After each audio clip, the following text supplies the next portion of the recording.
बिटिया शादी कर ली।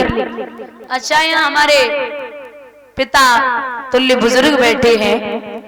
दादा आपसे निवेदन है कि अगर बिटिया के लिए लड़का देखबे को जाओ, बिटिया शादी के योग्य है, आप तो सब समझदार हैं, और गांव वाले कह दे कि भैया बहुत अच्छे हैं, खाते पीते हैं, तो समझ लेना परिवार बढ़िया है। खाते पीते हैं तो समझना परिवार बढ़िया है। और भाई गांव वाले अगर कह दें कि भैया बहुत अच्छे हैं, पीते खाते, बात एक ही है। खाते पीते तो परिवार बढ़िया, और पीते खाते तो समझ लेना पीने वाले मिल गए।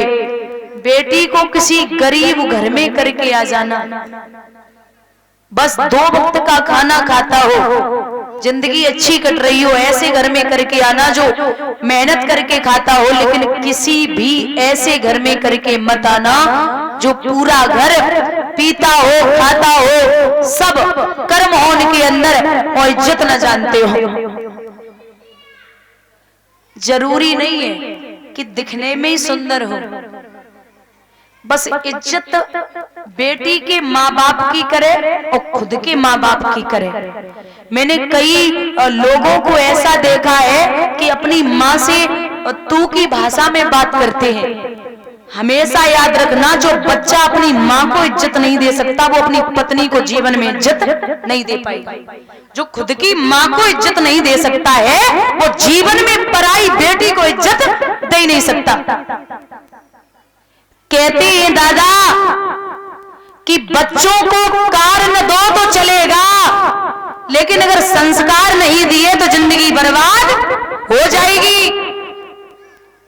और हमेशा आप पैसों के पीछे मत भागना, गरीब की बेटी लेके आना घर में, क्योंकि जो बेटियां गरीबों की होती है ना, या अच्छे समाज से होती है, वो हमेशा सेवा करेंगी। माताओं, कहावत है घर में बहू लाना, लेकिन बहू रानी मत लाना।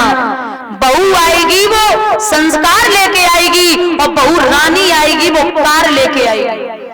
बहू आएगी वो आपकी सेवा करेगी, और बहू रानी आएगी आपको उसकी सेवा करनी पड़ेगी।